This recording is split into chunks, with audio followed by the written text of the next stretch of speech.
episode of The Human Edge. Let me start with a statement that may irritate a few people. The most dangerous employee in your company may not be your lowest performer. It may be the experienced, respected expert who refuses to learn anything new. They know the old system. They succeeded under the old rules. They can explain in painful detail why every new idea will fail. And because they have experience, everybody listens to them. Well, guess what? Today, Scott and I are asking a difficult question. The question is, are companies hiring people for the jobs of tomorrow? Or are we still hiring people because they were successful in yesterday's world? I think we've all known somebody who is really good at their job, has a lot of knowledge and a lot of skills, and we almost get spoiled by working with them, lean into them. But I think what we're saying, and rightfully so, but are they doing us a good service when they are deciding whether or not they're going to adapt to the tools and the technology of tomorrow? Because I know I've worked with some incredibly smart people in my career, and I'm like, boy, I love what this person does. But I think today we are saying skills are no longer enough. We have to ask big questions. We have to ask really important questions. What can this person do today that is aligned with where the company's going, that's aligned with the technology that's out there? How quickly can this person become and adapt, become effective with the tools and the new processes? There's so much that's changing from workflows to the tools that we use. I want to work with people who are adaptable. The reality is the change it's here. We're going through it. And in the age of the technology we have going on, AI, it's moving at an incredible fast pace. The change is not coming someday. It's already sitting in the conference room asking why your team still uses a spreadsheet from 2007. You know, the hiring model is changing. It is. Yeah. And Patrick, I have to share a data point with you. I took note of this before. You and I have been looking into and doing some research. Listen to this. This is really not unbelievable, but it's really fascinating. IBM's 2026 CEO research found that 83% of CEOs believe successful AI implementation depends more on people adopting the technology than it does on the technology itself. 83% of CEOs believe successful AI implementations are going to be dependent on people adopting the technology, not just the technology itself. So that's a huge point. And I agree with it, but I want to add something to that. To me, that means CEOs, executives, management teams, they need to help set people up for a successful AI adoption. It is reliant. They're acknowledging that it's going to depend on the people. So one of my questions to leaders and organizations is, how are you setting your people up to help make these implementations successful? Are you surprised that over 80% of CEOs are saying it's going to be dependent on people more than technology? I'm surprised that the percent of CEOs is that high. Of course, the CEOs being surveyed, I'm sure by IBM, that's who did the study, right? Yes. Is obviously a certain number of a certain class of CEO. Yeah, 80% to me is extraordinary because I think so many CEOs in the United States globally, I don't know if they're thinking that way consistently, or maybe my thinking's too small business, but I'm not surprised that is how they're thinking. Sometimes you wonder in surveys where, what other questions were asked in that conversation. And maybe in that particular moment, a CEO or an executive's mindset was fixated or focused on one particular thing. But I still find it, irrespective of that, I still find it very revealing that they understand how important and critical the people side is to this.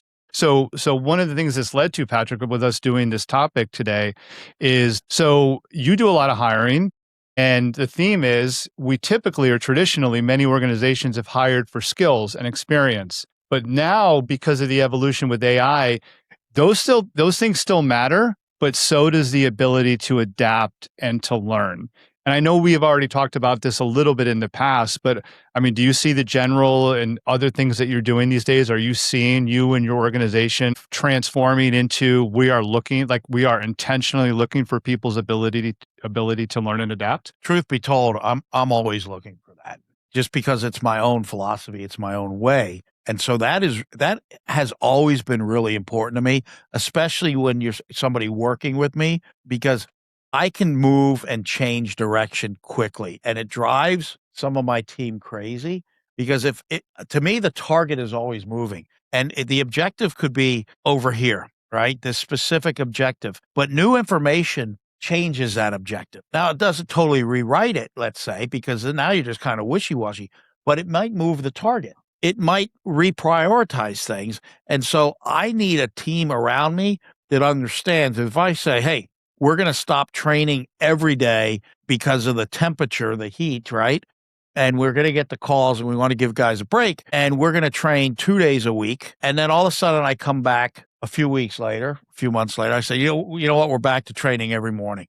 Well, look, it's not because I'm wishy-washy. It's because the data has told me that we need to get back to training every day. We're falling off some of the fundamentals. So I switch right back where I might have a team that's like, well, wait a minute. I thought we were not doing that.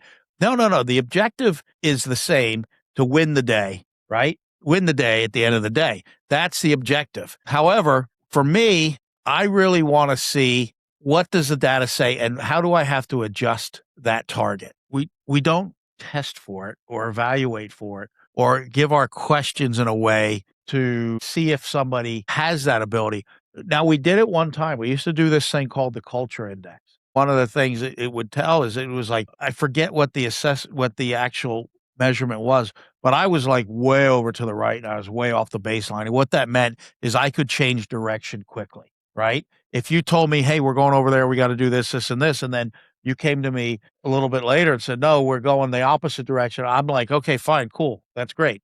Now I'm going to want to maybe understand why in the data, but I can easily switch. And so the culture index, I'm thinking now, might be something that we have to bring back into our organization, because that is, based on what we're discussing today, it is going to be a very important measurable quantity. And I'm sure there's other ways you can look at that too. I will say where this gets complex is when you look at an accounting department. So, Because I want a very rigid process following gap is the law of the land type person, right? You dot your I's, you cross your T's, you put the commas where you're supposed to, you put the decimal points where you're supposed to, right? All of that stuff. Very detail oriented, very structured. However, this is where it gets intriguing. That doesn't mean I do not want somebody that's that way, but can evolve with technology and can adapt to the new technology. So let's take it to the accounting level. If I'm an organization, let's go back a few decades. If I have a business and we're doing all of our accounting in a ledger book, remember those things, right? And I got a great accounting manager, and we're doing our accounting in the ledger book. And then I've got an accounting software that comes out, and I'm like, hey, we're going to this new accounting software. I'm going to want an accounting manager that says, okay, the rules don't change. We still balance the balance sheet this way. We still balance the checkbook this way. However, we're just changing the medium from a ledger book to software. I want them to be able to say, yeah, let's go. I got that. Versus the person that says, oh, no. The ledger book is the only way to do this. And that's kind of an old school version with a modern take on what we're talking about here. Well, I love that. That's a perfect segue. I like that you painted that picture using accounting. It's a role that everybody, at least even if you don't do it, you understand. And it painted a nice picture of how people would evolve, how a business owner or a leader would look at a role like that. Here's another note I made, Patrick, from some of the research we've been doing. This fits into what you just said. One of the real questions when it comes to hiring today, it's not whether or not a job is going to disappear. The real question that a leader and management, hiring managers need to be thinking about is which parts of the job move to technology and which human capabilities become more valuable. And I call that out because that's one of the things that I think hiring managers and leaders need to be very aware of is, okay, so which human capabilities am I going to look for this role? The job isn't going away. It's just parts of the job are going to become more automated. So what capabilities in a person am I going to look for? Now, I don't know if we want to use the accountant one for every example, but is there something in particular, knowing that certain things that an accountant does in your business are going to become automated? You want somebody who's nimble. You want somebody who's open to change, but still very structured. I am a firm believer, regardless of the size of an organization, it has to be nimble, right? It has to be able to bob and weave and adapt. And it starts at the top, right? You have to have the CEO, the C-suite, upper level management that has that mentality. You can't be a Kodak corporation and continue to develop film and make film, right? You have to be able to adapt and a lot quicker than just going into copiers to save the Mhm. day. So you need to build an entire organization that way, regardless. However, again, now that we're moving into this age of AI, there's a lot of futurists that will predict and tell you what it looks like 2 years from now, 5 years from now, 10 years from now. But on a granular level, I don't know, what does our business look like? I have some ideas. I need a team that's able to say, yeah, okay, we do it that way now. I know this is very simplified, but technicians come in with a certain level of understanding expertise. They've learned their craft, they've been trained, but then they need to adapt and adopt, as those changes evolve over time in your industry, things like refrigerant and otherwise. You need to, like, okay, here's what we can now use and here's what we cannot use. And, you're better spoken around things like this than I am. But when you're out in the field, I imagine what you're looking up, how you're looking it up, where are you pulling customer history from, and what kind of notes you want to make for next steps with somebody.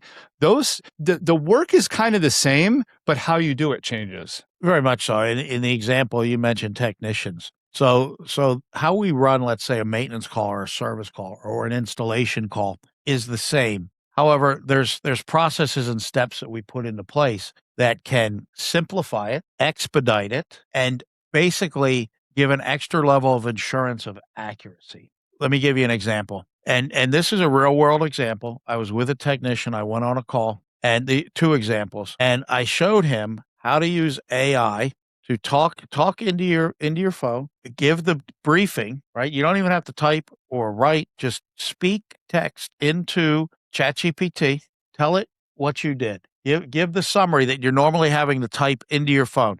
Just do that and then ask AI to write it in your tone, but in a more professional, formal manner. Boom, boom, boom, spits it out. And it's the recommendations and everything. Now copy that and paste it into our CRM, your field app. All right. I did this with this kid. He was absolutely amazed. Now, this literally saves him probably 15 minutes, and it's a heck of a lot more accurate and professional. Has he done it since? No. Oh, don't even tell me he hasn't done it. No. Another call I went to, it was an install. I said, listen, you got your gauges here. You're looking at it right now. The gauges we have, there used to be a day you had to use pressure temperature charts and you had to measure everything. You had to check everything. We have gauges now. They don't even have hoses, right? Now, if you got to put refrigerant into a system or take system refrigerant out, you need the hoses. But nowadays, you just screw on these probes onto the ports for the refrigerant and it wirelessly transmits to your gauges. And meanwhile, you have the sensors for temperature and everything like that in the vents that's also wirelessly transmitting, and it's giving you all the readings, right? Now, even with that, I still showed the tech, take a picture of this, take a picture of this, put in the outdoor temperature, put all this stuff in, put it into AI, ask it to verify the accuracy of this and that, and to basically give you any recommendations to further commission the system. Boom, boom, boom, boom. It's amazing. Do they do it? No. Now, not all of them. Some do. They're slow adapters. They're slow adapters, but it's also shows me the need for formal training in that type of thing. And training cannot be a once and done, especially when it comes to a new Yes. technology. There's a great book out there, Turn the Ship Around, about a submarine commander who took control or took command of one of the worst performing submarines in the fleet. He would go to his quarters, he'd close the door, and in there was a poster he had made, and there was 10 frames. And in every frame, it was him standing there, a picture of him with his dog, and he was giving the command to sit, and he had the word sit put, and the dog just looked at it. And in the 10th frame, the dog sat. And he said, I had that poster made to remind myself that no matter who you're trying to train, you have to repeat the message and the teaching repetitively over and over again and consistently until it becomes habit, until they learn it and it becomes second nature. That's one of the challenges is I think if somebody showed me that, they could show it to me once, I'm adapting it. There's the key word. I'm adapting, I'm adopting it and I'm adapting it Yes. into my workflow. Yes. And so right there is a key indicator of what we're talking about. You take somebody like me, I'm going to be like, wow, that's amazing. I'm going to adopt that and I'm going to adapt it into my workflow where somebody else is going to be like, wow, that's amazing. That's awesome. That's fantastic. This is game changing, and do nothing more with it. All right, my head's going in like 3 different directions right now. Number one, this illustrates what Patrick just shared. Great examples of how the technology amplifies and sets somebody up to do even better in their role. Those things that you showed the techs in the field help them become better at their job, saves them 15 minutes, gives them more professional output. These are things that can make people do really well, and it benefits them in the long run.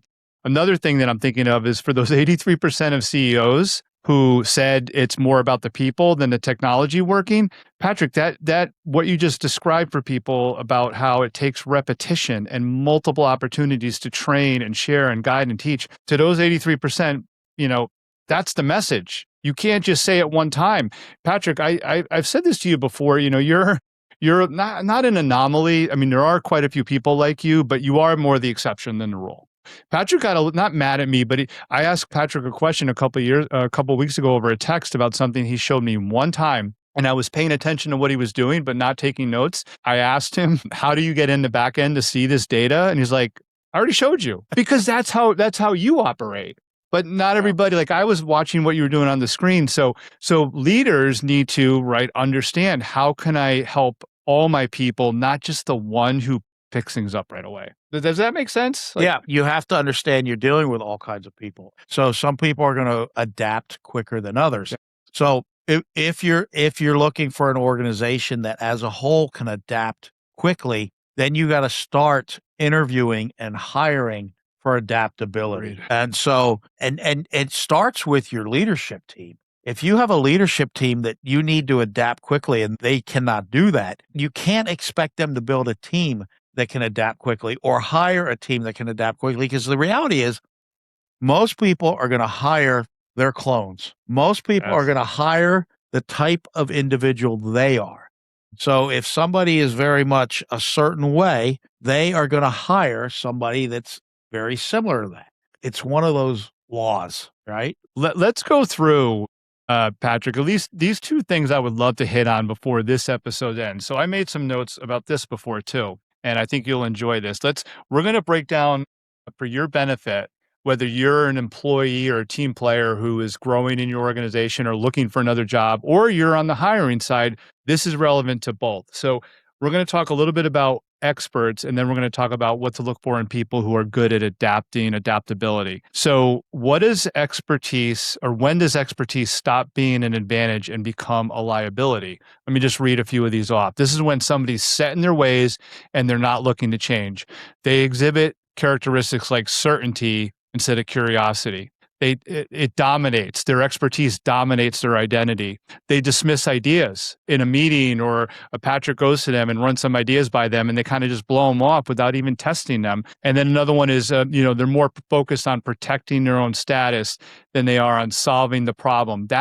If you see those traits in somebody in your organization, that could be a problem. If you yourself exhibit those traits, that's a problem. Expertise is not the issue, or an issue, period. Expertise combined with ego can be a problem. As you hear those, Patrick, what comes to mind? Do you agree with those, or anything to add to it? The one I'm thinking about is, and it was in the notes I was watching you as you scrolled by there, that you had, and I don't know if you mentioned this one, but resistance to being a beginner. Resistance to being a beginner. How often do I see that? I have so many experiences with managers, leadership, non-managers, where they are so resistant to beginning again or being a beginner. And that's why they stay the course, because they're locked in on where they're at. And they're at this level, they're at this comfort zone. And that's what it boils down to. They're in a comfort zone, and they do not want to get out of that comfort zone. They do not want to be the big dog on the block, right? And so they're stuck in that area, and they don't get out on the skinny branches, and therefore they actually drive themselves to a point of becoming irrelevant, or I should say, or they're irrelevant and or a liability. They're no longer an asset to the organization. They become a liability. The moment you become a liability or you're not making money for your company, your employer, that's a big problem. Please, if you're newer to advancing or adapting or learning AI, think about that note that Patrick just said. Don't become a liability. And honestly, even if you're a beginner, this is my take from my experience, decent amount of years of experience. It's okay to be a beginner. I'm still learning. I'm very low on the totem pole of how much AI knowledge I have, but I'm open about it. Like I'm always like, what more can I learn? A boss, a leader, a business owner will, I think, be very receptive and forgiving of and open to you, if your level's a little bit lower, as long as you're acknowledging it and saying, yeah, but bring it on. What else can I learn that's going to help me do my job better?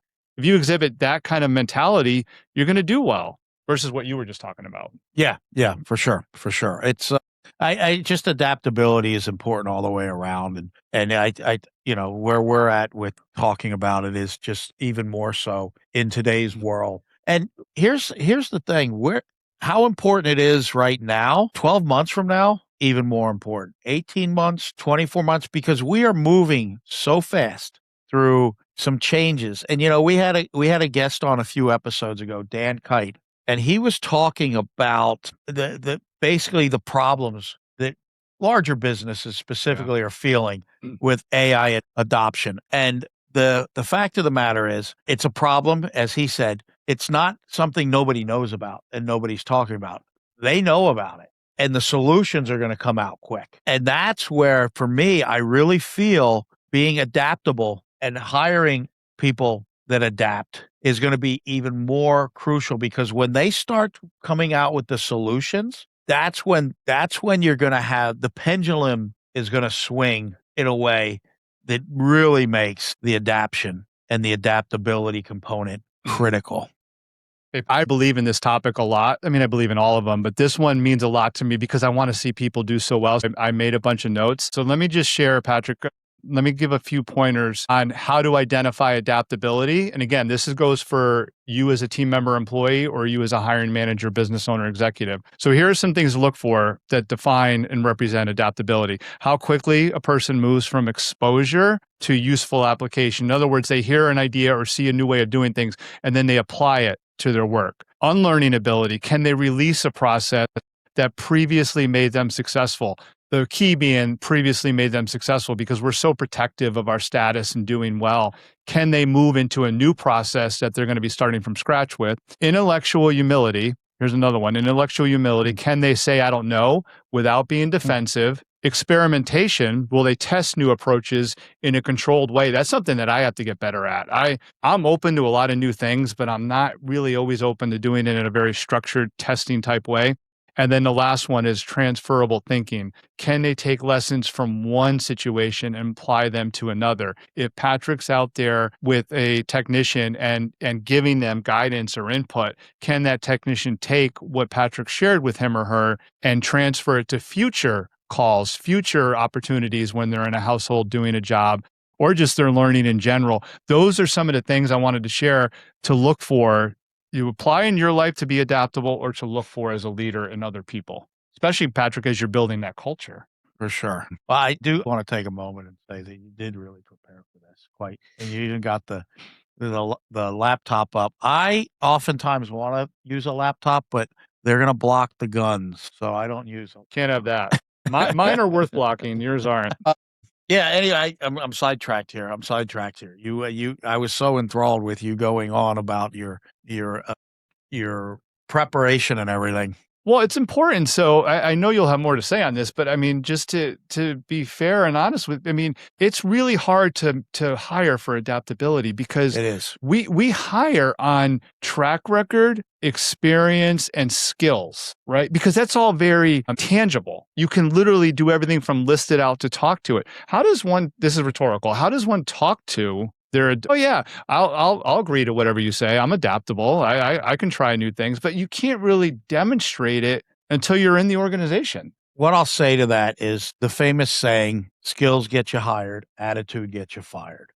Right. And we have long hired for attitude. We can teach the skills, and not to demean the trades. I'm in the trades. I love the trades, but for the most part, you can teach somebody the trades. Some are going to be much better at it than others. Some are more mechanically inclined. inclined than others, right? But if I hire just for the skills, and that's why we hire a lot of newer people into the industry and train them ourselves, because we're hiring for the attitude. The attitude is going to determine the altitude. The attitude is also going to determine the aptitude. And the attitude is also going to determine the adaptability. Those things are all attitude is the fundamental. Those other things will come out of attitude. How adaptable is somebody is going to be rooted in their attitude. And you can do things in an interview to pick up on leading indicators that somebody has the right attitude. Now, to me, it's really important that, positive mental attitude's fantastic. It's great. And I'm a firm believer in it. Hiring for the right attitude doesn't mean somebody's just positive, positive, positive. It means that obviously they're positive, right? That's a big part of the right attitude.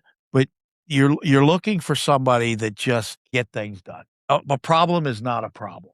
A problem is just something that's I got to figure out. And those are the things you can really, truly interview for those and hire for those things. I might have shared before, we give everybody 12 questions they have to answer before we'll interview them. So they fill out an application and then they answer 12 questions. And those 12 questions are designed to look at, we're looking for hungry, humble, and smart, meaning emotional smartness, emotional intelligence. Are they hungry? Do they have drive? Do they have ambition? Are they humble? And are they self-aware? And do they have emotional intelligence? And those three things, if you're getting somebody strong in those three things, that's a strong indicator of attitude. We just hired 2 young women. That big decision in hiring them was how they answered those questions. Wasn't their skill set or experience, although that they ironically had very good skill set and experience in both, but it was more of those questions. Those questions matter. I'll give you an example of a question. One of them is, tell us about the biggest failure you've had in your career. I get answers. I've never had a failure in my. I get answers. I don't fail. I'm like, okay, this is somebody that's not self-aware, right? To me, that. It doesn't mean they have a bad attitude and they're not adaptable. It just means like, okay, I got to dig deeper. When I get the person that says, I got one that said they explained what it was and they said, but I do not consider that a failure. That was my opportunity to learn. I'm like, okay, this is a self-aware person. This is positive person. They're looking, like the saying goes, in every adversity is a seed of an equal or greater opportunity. So those are the things you need to do. And adaptability has always been and should have always been a very key component of hiring someone and putting somebody in your organization. There's probably some organizations and some jobs where you don't want adaptability, right? There's probably a lot of government jobs where they do not want somebody that's adaptable. They don't want somebody questioning things. They don't want somebody that wants to change the process. They don't want somebody that wants to find a better way. Those roles do exist. However, those roles are going to become fewer and fewer in the age that we're in and the direction we're heading with technology.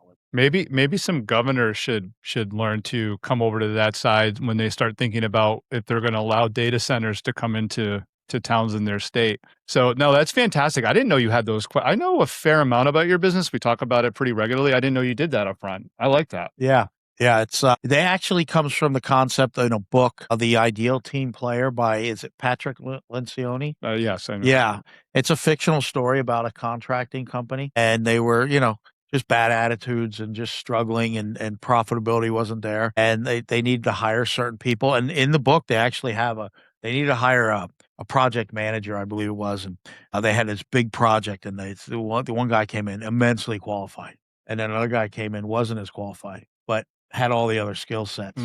Right. And so they ended up hiring that guy and the things that it did for the company, because you don't need to be the smartest guy in the room or gal in the room. Right.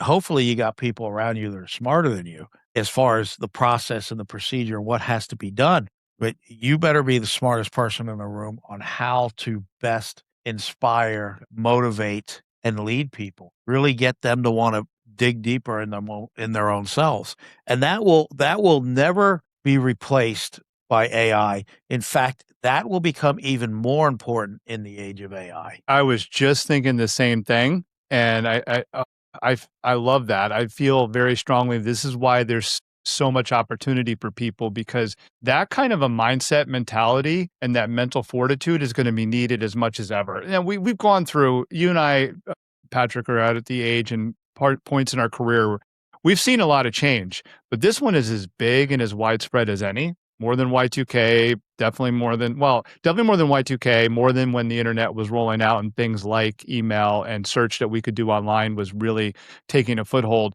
This is massive. And you have to have not only a good mindset, but the fortitude to hold it together during difficult times because there's so much uncertainty.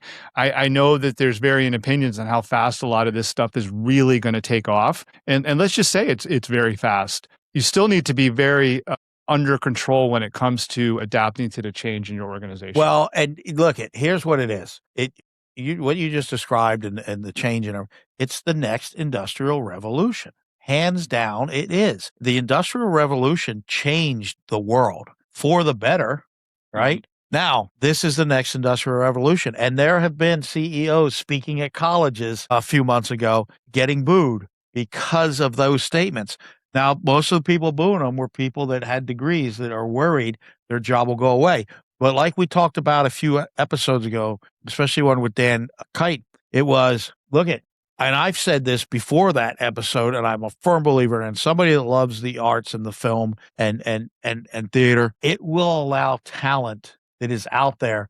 Do you know how much talent has existed through time that never got the opportunity to shine? The young woman that has the most beautiful voice in the world that only sang in her bedroom. The filmmaker who has the greatest idea for a film, the concept, but can't get it in front of the right people, can't raise the funds to do it, is dismissed. Whatever it is, whatever reason it may be, now AI will give them the opportunity to do it. And so that's the amazing thing. And what businesses have to do is the adaptability part, because there is going to be a lot of adapting to come. And it's not going to be like, oh, this happened and now we adapt. It's going to be like, this comes, we need to adapt.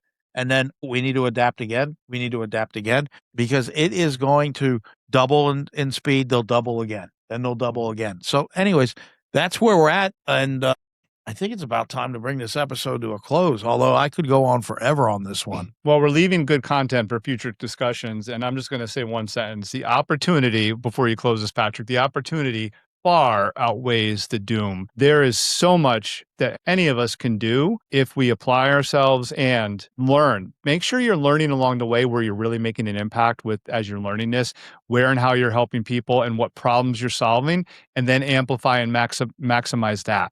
But there's plenty of opportunity. And let me do a shameless plug. If you're listening to this, go to takecontrolai.com. Takecontrolai.com. It's a website Scott and I have. It's got some surveys there. There's absolutely no charge for them. They can help you out. They can help your team out. There's 2 of them. Check it out. Let us know what you think. Sign up for our newsletter. We really appreciate you listening. Remember, adapt and overcome. Until next time, stay great.